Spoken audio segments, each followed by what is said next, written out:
A mediados del siglo XV, la familia Medici había luchado por ascender al poder en Florencia. Habían dictado el gusto de la ciudad, presidiendo una revolución en la cultura occidental. El Renacimiento.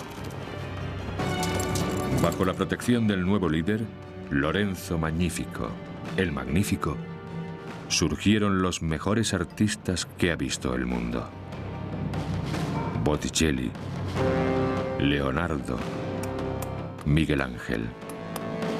Pero tras la gloria acecha la violencia.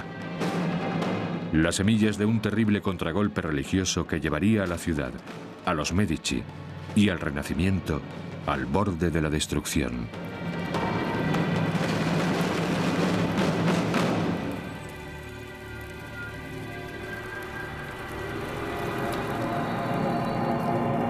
Los Medici, padrinos del Renacimiento. Magníficos Medici.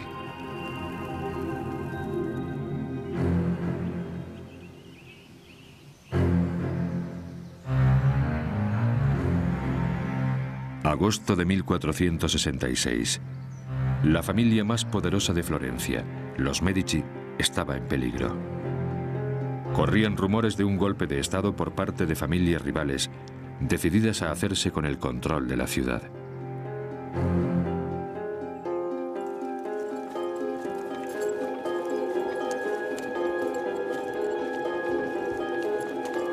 Al ser avisados en su retiro campestre, los Medici iniciaron su viaje de vuelta a Florencia.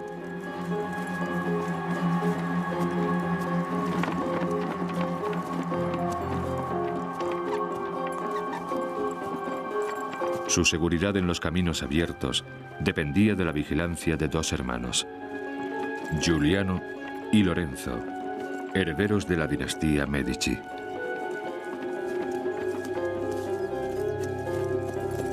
El hijo mayor, Lorenzo, cabalgaba delante para asegurar un viaje seguro a su padre.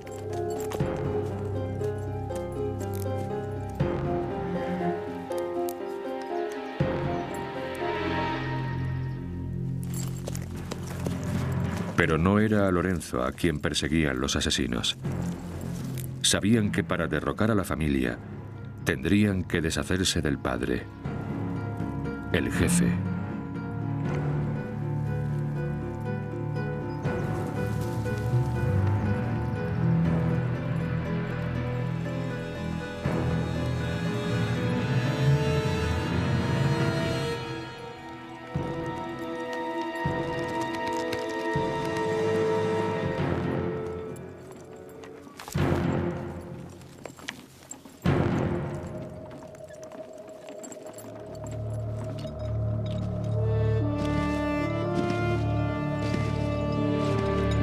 La rápida reacción de Lorenzo salvó a la familia del desastre. Y los Medici mantuvieron el control sobre el imperio político y económico que construyera el abuelo de Lorenzo.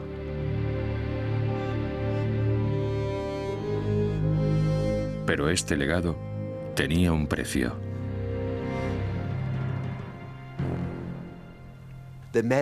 Los Medici y sus seguidores han generado muchísimos rencores entre la vieja clase urbana, y la ciudad está llena de hostilidad y resentimiento contra ellos.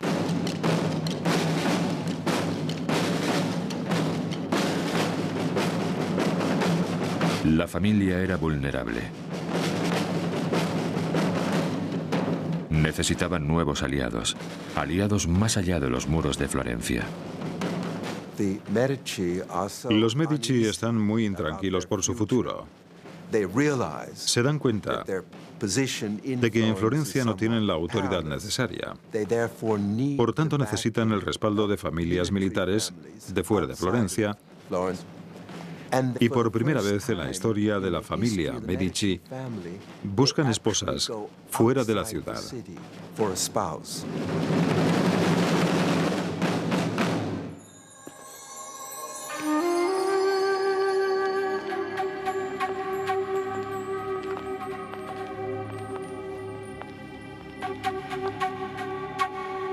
La boda de Lorenzo sería un acto de conveniencia política.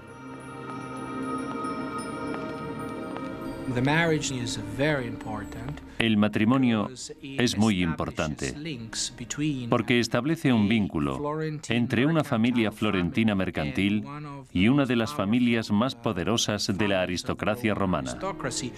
Es una forma de ennoblecer la familia.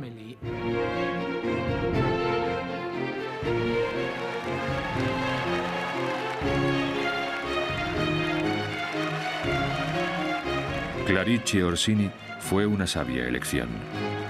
Hija de un noble romano y sobrina de un cardenal, aportó contactos, clase y poder militar a la familia Medici.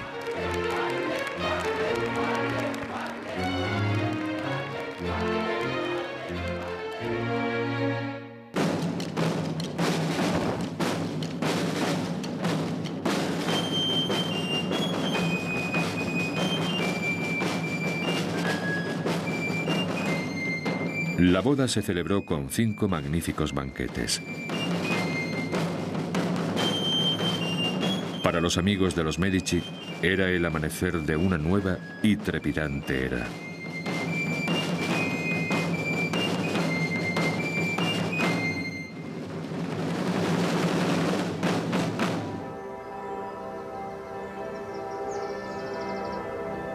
Durante 3 generaciones, la ciudad había mantenido su identidad cultural con el mecenazgo de los Medici.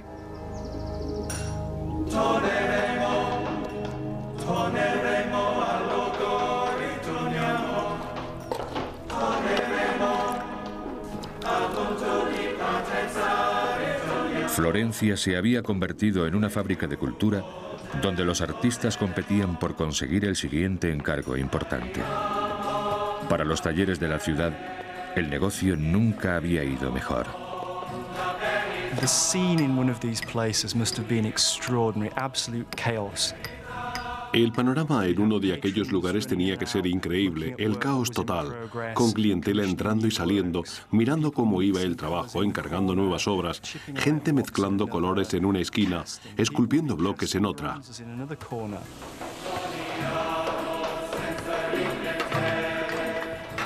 Probablemente el artista maestro estuviera negociando otro encargo, o sea que estaría entre papeles en otra esquina mirando un proyecto nuevo, cambiando cosas, diciendo me gusta esto pero esto no, prueba de esta forma. Seguro que la creatividad y la genialidad rebosaban entre esa confusión organizada, pero todo muy sudoroso, sucio, alborotado.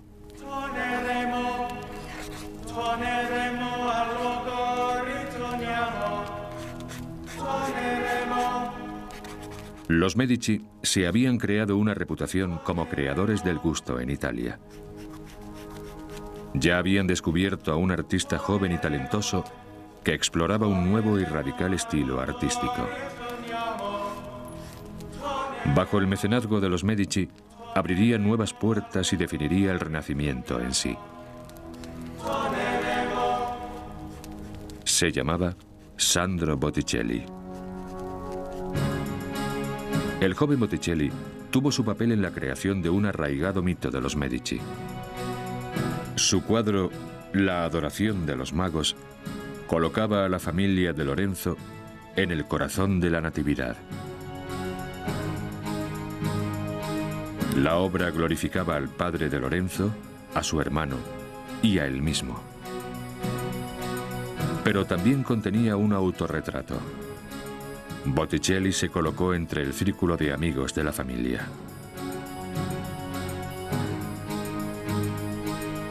En una ciudad tan inestable como Florencia, una alianza con la familia adecuada era crucial.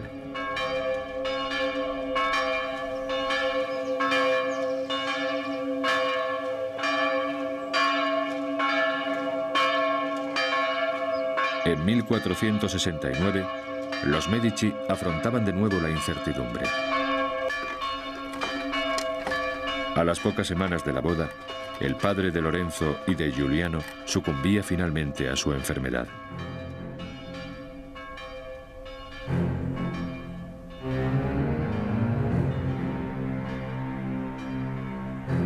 Su muerte convertía a Lorenzo en el centro de atención.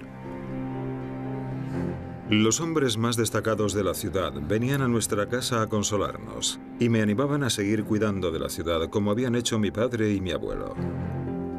Su proposición iba naturalmente en contra de mis instintos juveniles y teniendo en cuenta que el peso y el peligro eran considerables, accedí de mala gana.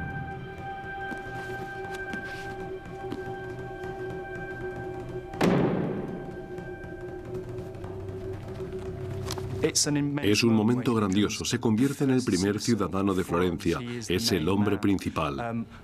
En realidad no creo que quisiera serlo, sino que tiene que serlo porque esta sale a una palestra europea, incluso mundial. Tienen que verle asumir el control. Lorenzo era ahora el cabeza de la familia Medici y el hombre más poderoso de Florencia. Hereda el liderazgo y se convierte en el padrino de los florentinos, el maestro de la bodega, el jefe de la tienda, y se puede decir que toda Florencia era la tienda de Lorenzo.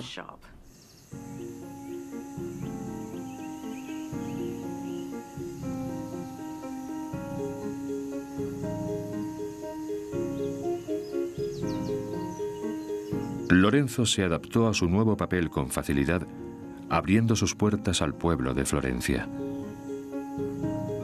Por entonces los Medici llevan mucho tiempo en el poder. Son muy astutos políticamente y creo que se han dado cuenta de que en realidad las masas, la gente pobre, puede hacerse oír, puede cambiar las cosas. Por ello, Lorenzo sabe que necesita tener todos sus flancos bien cubiertos.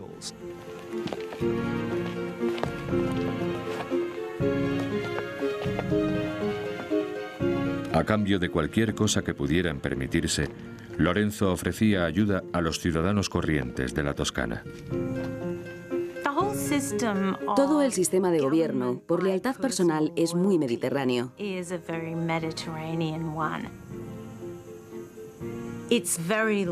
Se parece mucho al sistema con el que la mafia controló el sur de Italia durante muchos siglos. Es una sociedad del cara a cara, en la que el gobierno es distante, en la que lo real es el hombre que ejerce la autoridad. Pronto se fue tejiendo una red de favores mutuos por toda la Toscana. Eran los amigos de los amigos, los amici delle amici.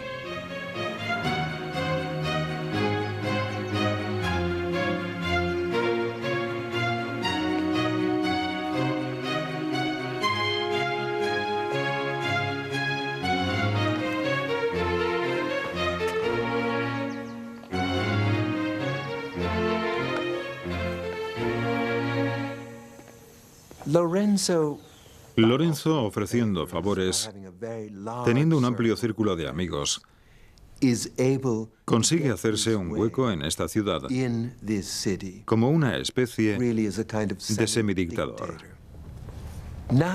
Ningún libro, ninguna constitución, ninguna ley le da ningún tipo de título para ejercer el poder que ejerce realmente. En lo más profundo del Palacio Medici había una elocuente declaración del extraordinario poder de Lorenzo. Los frescos de la Capilla de los Magos.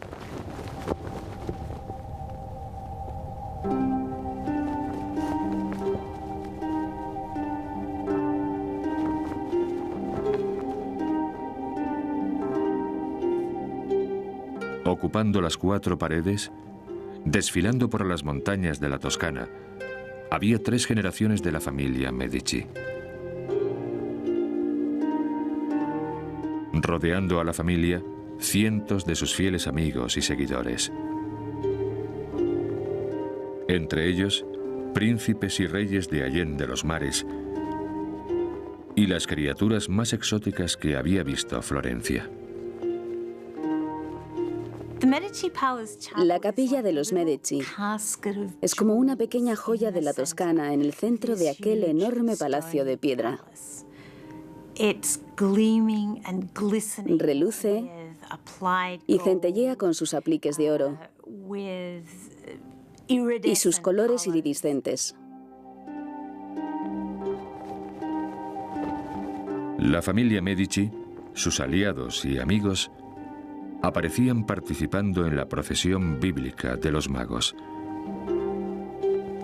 El mensaje era claro. Le dicen a la gente, tenemos el poder y el dinero para hacer esto. Si uno forma parte de la procesión de los magos, es una forma de decir, tengo dinero, puedo comprar mi lugar en esta escena. Es bastante chabacano en cierto sentido, una forma de decir, aquí estoy yo. Nadie que viera la capilla podía ignorar el poder de los Medici.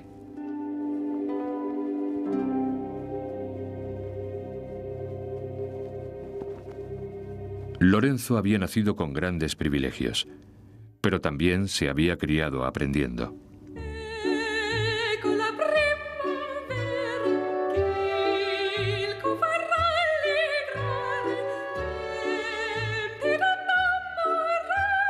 En los salones del Palacio Medici predominaba un mundo de arte y cultura. Lorenzo mantuvo en cierto modo las puertas abiertas en el Palacio Medici. Escritores, artistas y otras personas interesantes podían entrar libremente y participar de su generosidad. Es una figura moderna que resulta muy atractiva.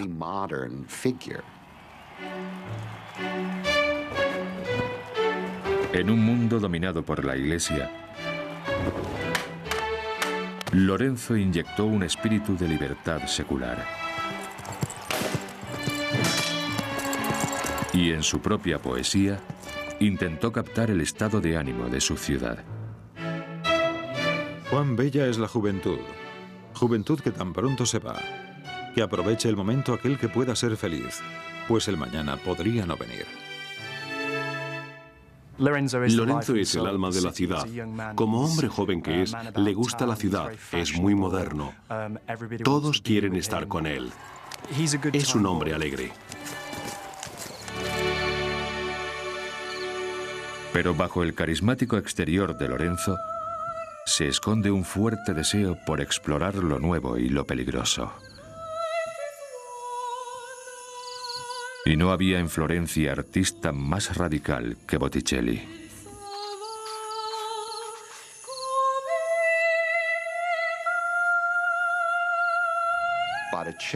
Botticelli se ganaba el pan, como muchos otros artistas, trabajando en proyectos religiosos.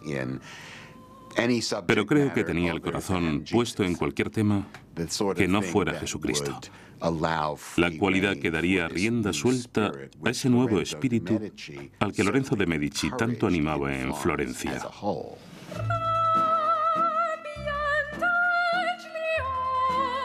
Bajo la protección de los Medici, Botticelli creó una forma de arte totalmente nueva. Llamó a su trabajo La Primavera, pero no era un retrato, ni un icono, ni una celebración religiosa. La primavera era pura fantasía inspirada por la poesía y alimentada por una imaginación muy viva.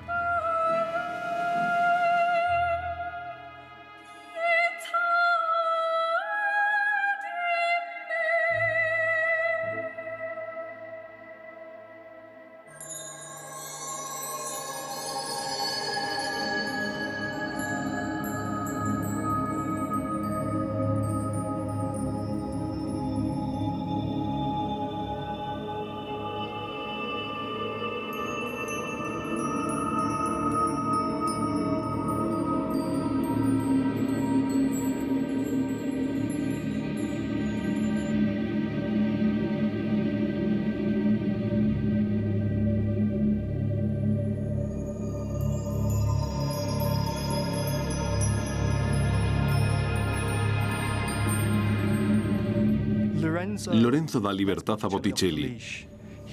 Le permite tocar el tema que quiera entre aquellos humanistas clásicos y lo que algunos pudieron llamar y de hecho llamaron ideas paganas. Les preocupaba mucho que Botticelli sobrepasara en cierto sentido los límites de lo que el arte cristiano debía ser.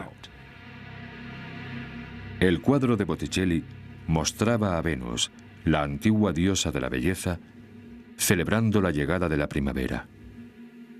Era un tema que con seguridad iba a gustar a su mecenas.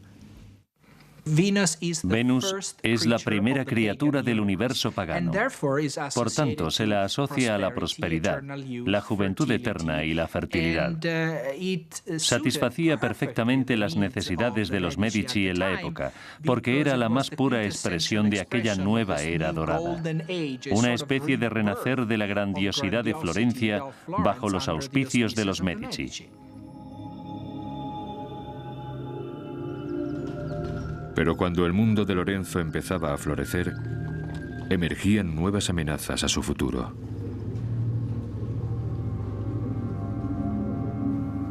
Lo que empieza a ocurrir en la época de Lorenzo es muy parecido a la mafia.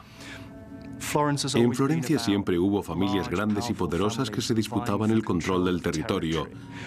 Y es básicamente lo que pasa entre los Medici y los Pazzi.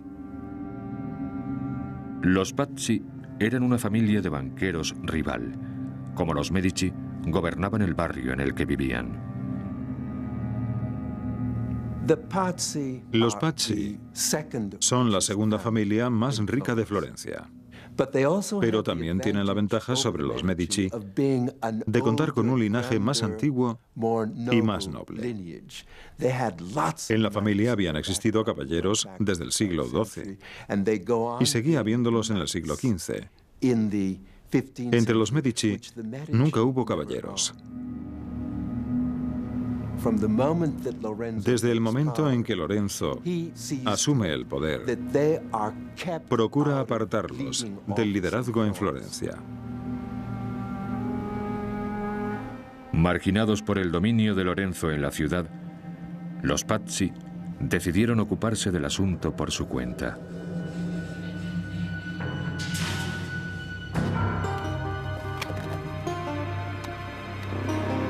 Se decidieron por un plan sencillo: la eliminación total de los rivales Medici, en especial de Lorenzo y su hermano menor. Los Pazzi tenían aliados poderosos. Los líderes de la Iglesia Católica tenían fuertes deudas con el Banco Medici. Les interesaba aliarse con los Pazzi. Pero cualquier operación contra Lorenzo y su hermano tenía que ser planeada cuidadosamente. Los conspiradores sabían que debían matar a ambos, porque si mataban al hermano mayor quedaba Giuliano, que era apuesto, muy inteligente, era popular, y la familia Medici se concentraría en torno a él. Había que eliminar a los dos. Era vital.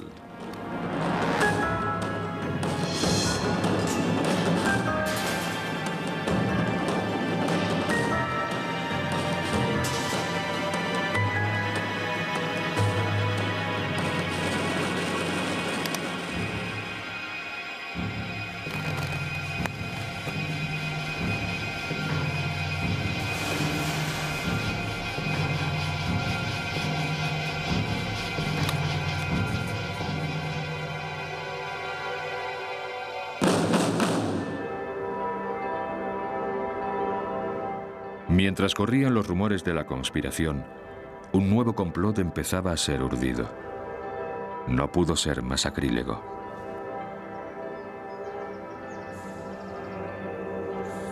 Domingo 26 de abril de 1478. Domingo de Resurrección. Los Medici y toda Florencia se reunían para celebrar el día más sagrado del año.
En el transcurso de la misa se da la señal.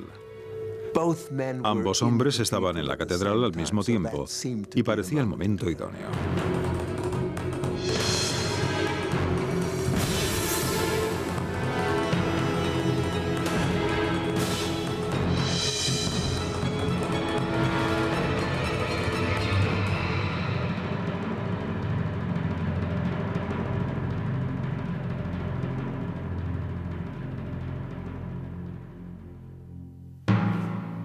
Giuliano de Medici recibió 19 puñaladas. Murió en el acto.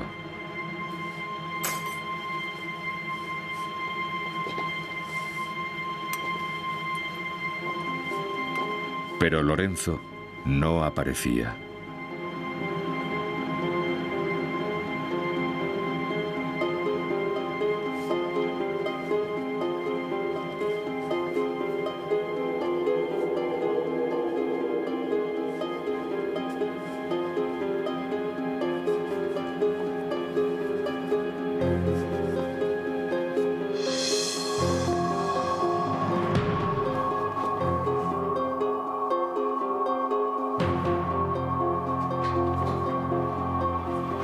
Está herido y aparece ante la multitud. Es una forma de decir, seguimos aquí, seguimos vivos, y mientras sea así, los Medici seguirán dando guerra.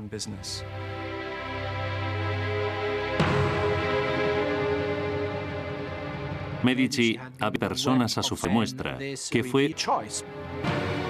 Los simpatizantes de los Medici estaban tan furiosos por lo ocurrido que estaban dispuestos a matar a voluntad.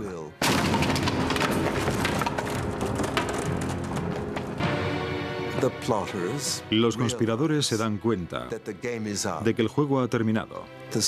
Los simpatizantes de los Medici estaban tan furiosos por lo ocurrido que estaban dispuestos a matar a voluntad.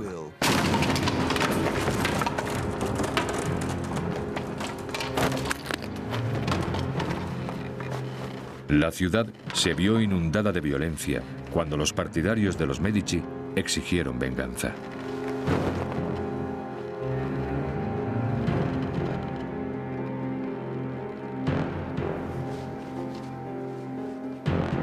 El asesinato de Giuliano conmocionó a toda la Toscana y afectó muchísimo a Lorenzo.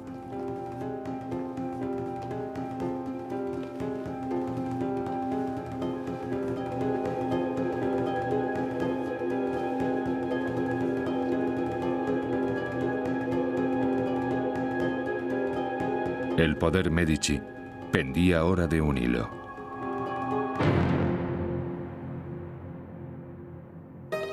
Al poco tiempo, Lorenzo se enteró de que el mismísimo Papa había mandado tropas a acabar con los Medici de una vez por todas.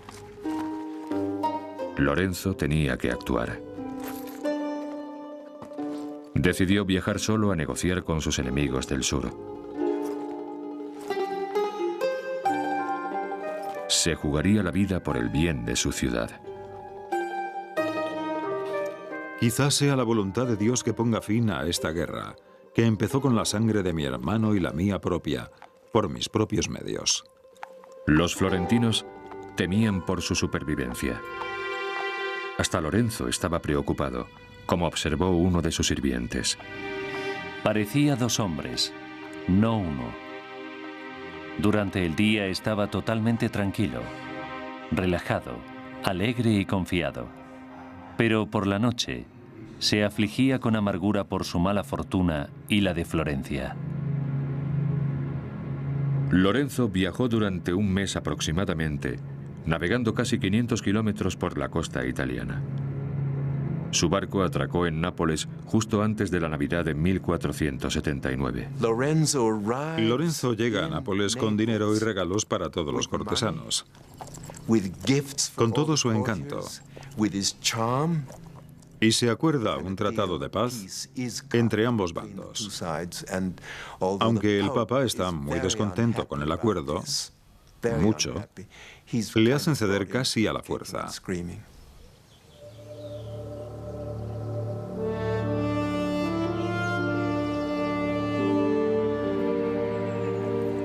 Las tropas enemigas fueron retiradas. Con su encanto personal, su habilidad política y dinero contante y sonante, Lorenzo de Medici había salvado a Florencia de la destrucción.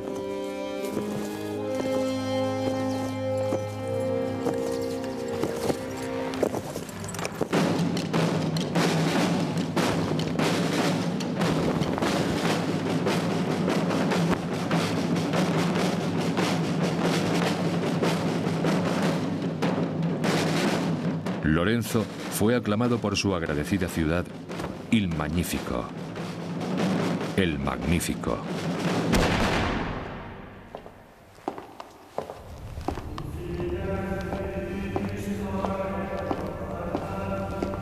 Pero las experiencias habían cambiado a Lorenzo. Con un renovado empeño, trabajó para proteger el futuro de la dinastía Medici. Adoptó al hijo ilegítimo de su hermano asesinado. Los Medici necesitaban todos los herederos que pudieran conseguir. Y asumió el gobierno de la ciudad, anunciando que toda ley requeriría de su aprobación. Con Florencia bajo su control personal, Lorenzo utilizaría su poder y riqueza con unos resultados espléndidos.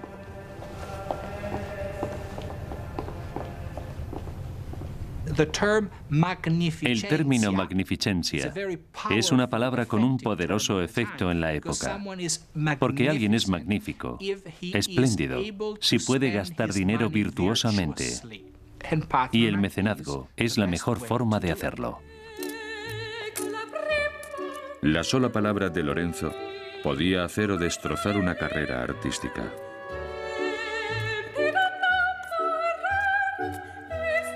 A menudo encargaba trabajos a uno de los estudios más ocupados de Florencia, propiedad del rico artesano Darocchio.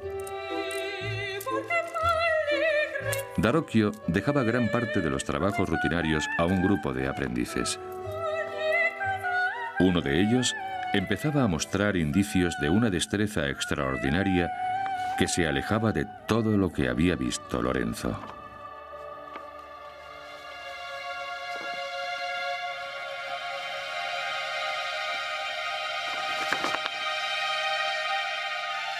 Era un artista que desmontaría el mundo para ver cómo funcionaba.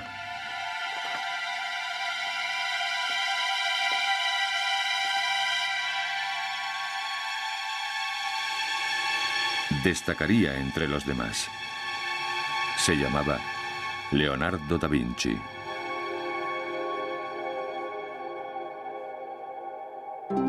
Ya en su proceso de formación, el talento de Leonardo no pasaba desapercibido. El bautismo de Cristo fue obra de varios artistas. Pero Leonardo pintó su ángel con unos óleos muy vivos, una técnica radical y no experimentada antes. Su trabajo impresionó tanto a Darocchio que se decía que el anciano abandonó la pintura para siempre.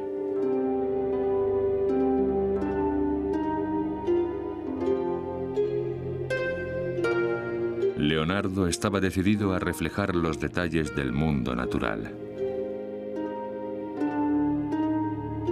La naturaleza es la fuente de todo el conocimiento verdadero. Tiene su propia lógica, sus propias leyes. No tiene ningún efecto sin causa, ni invención sin necesidad. Pero en la lucha por el mecenazgo de los Medici, el rival de Leonardo subía la apuesta.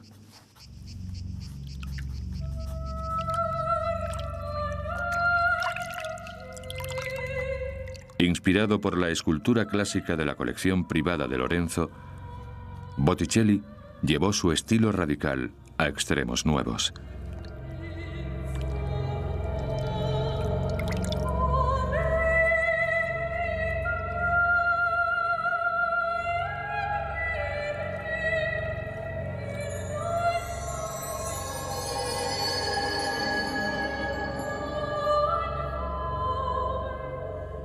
El nacimiento de Venus no se parecía a ningún otro cuadro de la época.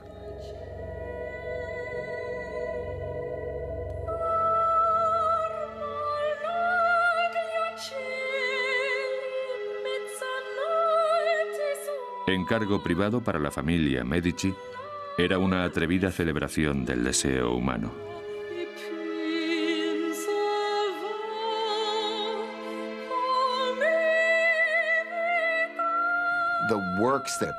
Las obras más representativas de Botticelli son esas mitologías paganas que resucitan a diosas como Venus, que es aclamada como la diosa de Eros, la fertilidad y la reproducción. Y en los cuadros de Botticelli no hay disculpa por la glorificación del mundo físico y las pasiones físicas.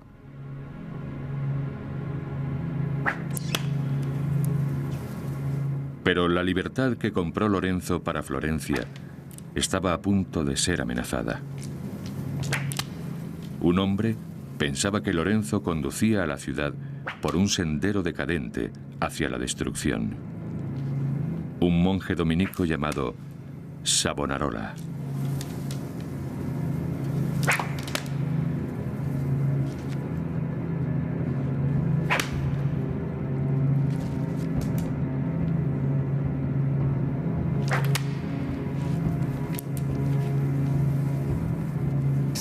Savonarola era bastante monotemático. De su boca solo salían fanatismos moralizantes. Se oponía a casi todo tipo de arte visual que no fuera religioso. Si había desnudos, eran lascivos y pecaminosos. Apenas se fijaba en cualquier cosa que ocurriese que no estuviera dedicada totalmente a una noción de la religión muy tradicional.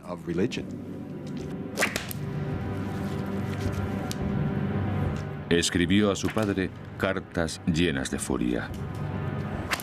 No puedo soportar las maldades de los descarriados. Debo luchar con todas mis fuerzas para evitar que el mal se me eche encima. La repugnancia de Savonarola se convirtió en una obsesión. Las libertades de la ciudad renacentista de Lorenzo sacaban a Savonarola de sus casillas.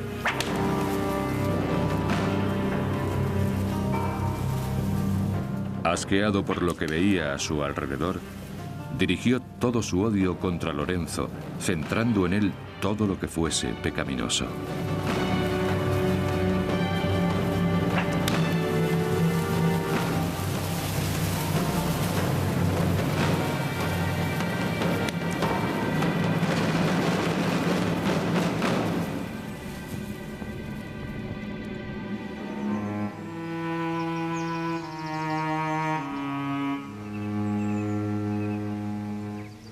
El 29 de julio de 1487, la tragedia sacudió la familia Medici.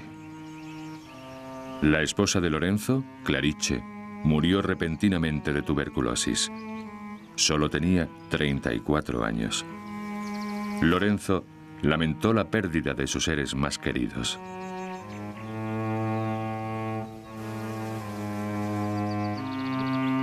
He superado el límite. No encuentro consuelo ni descanso para mi profunda pena. Ruego a Dios que me dé paz. Y confío en que en su infinita bondad no me depare más golpes así.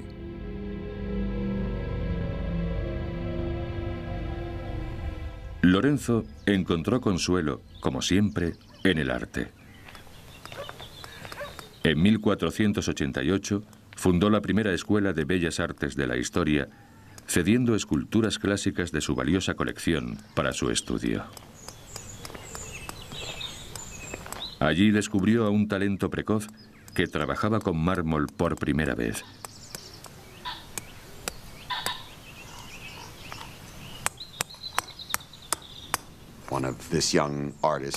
Uno de los primeros proyectos de este artista fue copiar la cabeza de un fauno o sátiro, una figura de la antigüedad. Lorenzo fue a verlo y dijo, está muy bien, pero, dijo en tono de broma, se supone que los sátiros son viejos, y este tiene todos los dientes. Hay pocas personas que tengan todos los dientes. El joven se moría de vergüenza por haber sido criticado e inmediatamente saltó uno de los dientes con un cincel e hizo que Lorenzo volviera a ver la escultura. Miguel Ángel Buonarroti solo tenía 13 años. Lorenzo es un entendido, sabe realmente lo que busca. Tiene muy buen ojo y lo ve inmediatamente el Miguel Ángel. Lorenzo le toma enseguida bajo su protección porque creo que sabe que es un chico frágil, es un joven problemático y tiene que adularle un poco.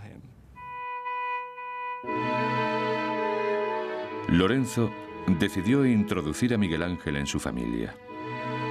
Al joven artista le dieron sus propias habitaciones en el Palacio Medici para que creciera junto a los 7 hijos de Lorenzo. Lo que me parece interesante es la estrecha relación que se desarrolló entre Lorenzo y Miguel Ángel. Se veían casi a diario. Y llama la atención lo que se esforzaba Miguel Ángel por conseguir la aprobación de Lorenzo. Lo que hace Lorenzo con Miguel Ángel es algo nuevo. Es una relación muy íntima entre mecenas y artista. Lorenzo invitaba a Miguel Ángel a su mesa. Miguel Ángel se sentaba con gente como Botticelli, Ficino y escuchaba las cosas de las que hablaban, de teorías humanistas de la antigüedad neoclásica, y lo absorbía todo.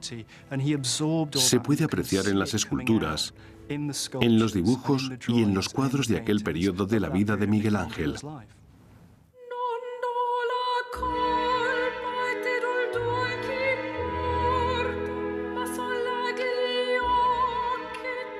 Mientras el joven Miguel Ángel aprendía el oficio, su talento se dividía en 2 direcciones distintas.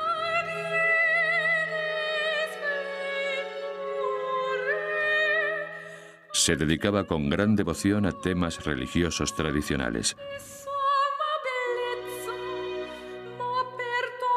Pero cada vez se inclinaba más hacia la teatralidad de las leyendas clásicas que oía en casa. Mi tutor me leyó el mito de la batalla de los centauros. Las fuerzas desatadas de la vida se enfrentaron en heroico combate. Mi mente era un campo de batalla. Mi amor por la belleza pagana, el macho desnudo, en guerra contra mi fe religiosa. Miguel Ángel sentía que la influencia de Lorenzo de Medici le llevaba en una dirección peligrosa.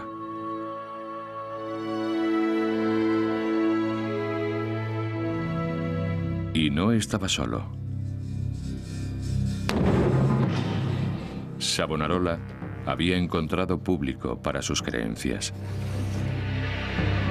Ve y dile a Lorenzo que se arrepienta de sus pecados, porque Dios le castigará a él y a su familia.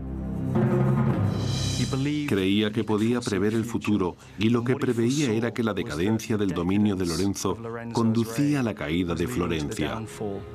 La creatividad alcanzó su momento culminante con gente como Botticelli y Miguel Ángel, pero política y económicamente las cosas estaban en un punto de máxima tensión.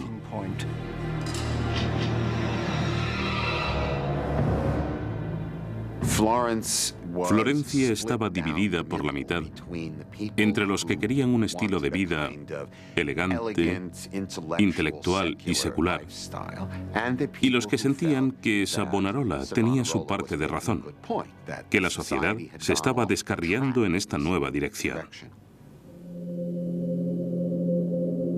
Con Lorenzo, Florencia había alcanzado nuevas cimas de cultura y sofisticación. Pero llevado por la emoción, había perdido el control en los negocios familiares. Hemos gastado una cantidad de dinero increíble en obras públicas, caridad e impuestos. Pero como todo el mundo sabe, he sufrido cuantiosas pérdidas en muchas de mis inversiones. En toda Europa, sucursales del Banco Medici se veían obligadas a cerrar. Lorenzo había perdido su fortuna y el imperio familiar se desmoronaba.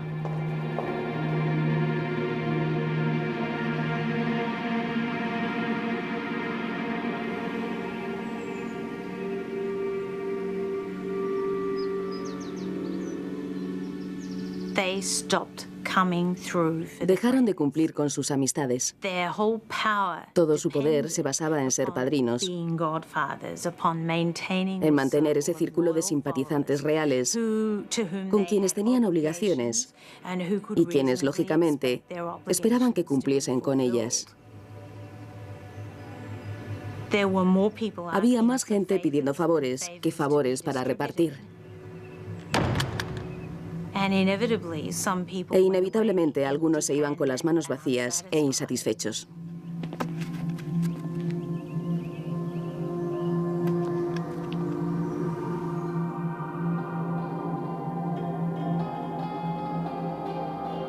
Los amigos de Lorenzo veían que las predicciones de Savonarola empezaban a hacerse realidad. En 1492, Lorenzo cayó gravemente enfermo. Su médico le recetó un extravagante mejunje de perlas pulverizadas y piedras preciosas. Pero la medicina no podía aliviar los temores de Lorenzo por el futuro de la dinastía. Puso su fe en una nueva base de poder para sus herederos. Se volvió hacia la Iglesia.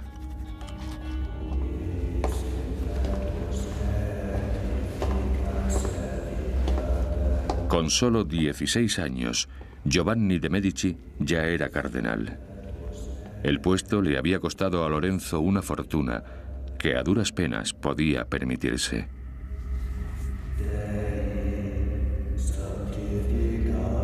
Da gracias a Dios. Tú serás el vínculo que acerque esta ciudad a la Iglesia y nuestra familia a la ciudad. Muchos serán los que intenten corromperte.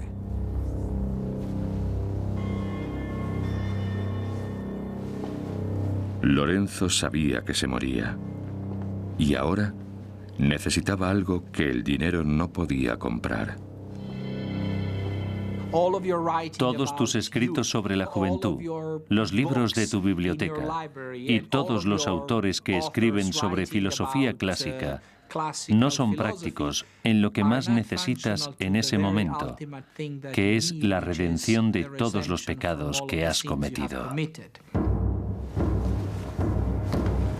Temiendo la condenación eterna, Lorenzo llamó a Savonarola a su lecho de muerte, buscando su absolución. Pero el juicio de Savonarola fue duro. Condenó a Lorenzo.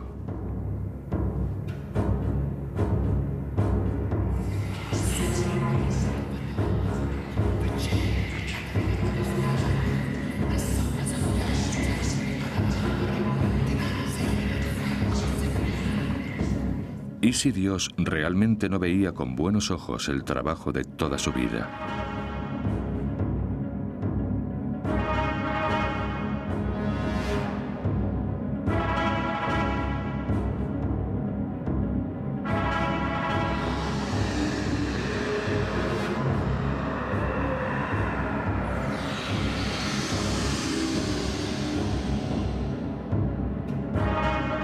A los 43 años, Lorenzo moría, temiendo el infierno hasta su último aliento.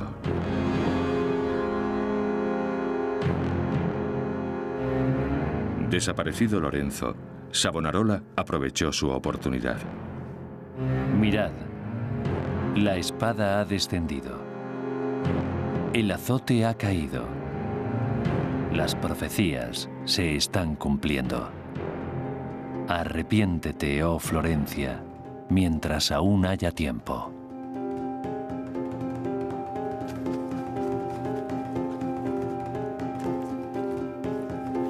Hasta Botticelli se dejó arrastrar. Desconcertado por el mundo cambiante que le rodeaba, se volcó hacia la cristiandad con un nuevo fervor.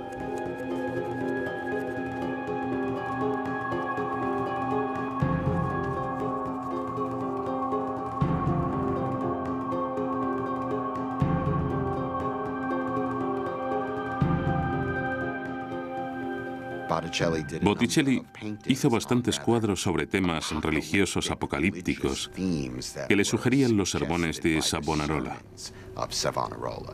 Está claro que le escuchaba.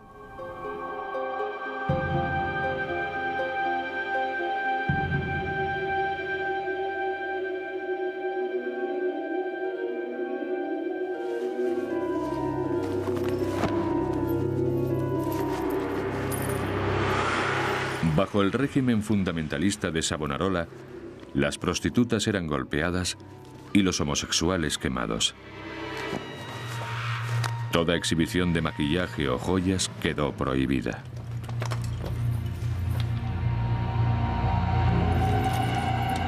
Y Savonarola tenía bandas de jóvenes militantes que hacían cumplir sus normas.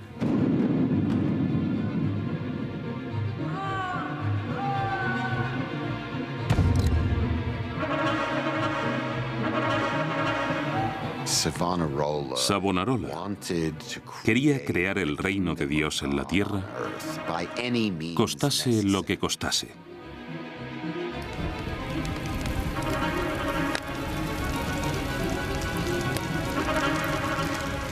Savonarola organizó una gigantesca quema pública.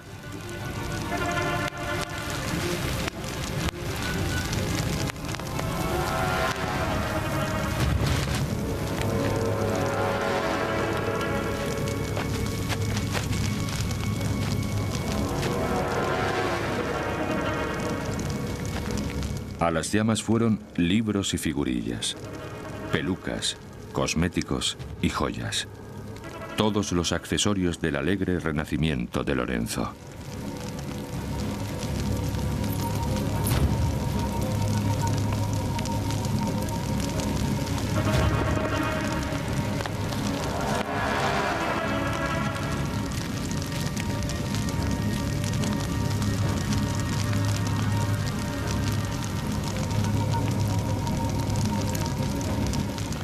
Hasta Botticelli, por miedo a la condenación, se unió al frenesí de destrucción.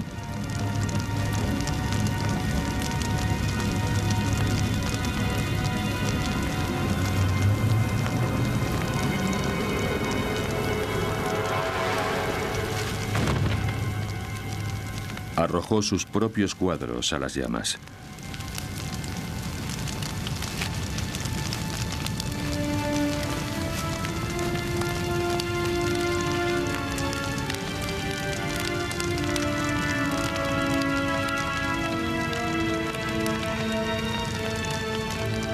Aquel infierno sería conocido como la hoguera de las vanidades.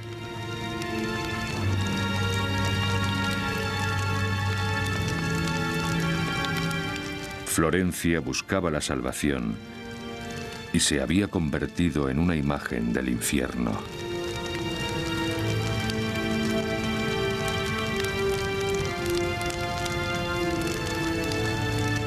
¿Se esfumaba el renacimiento entre las llamas?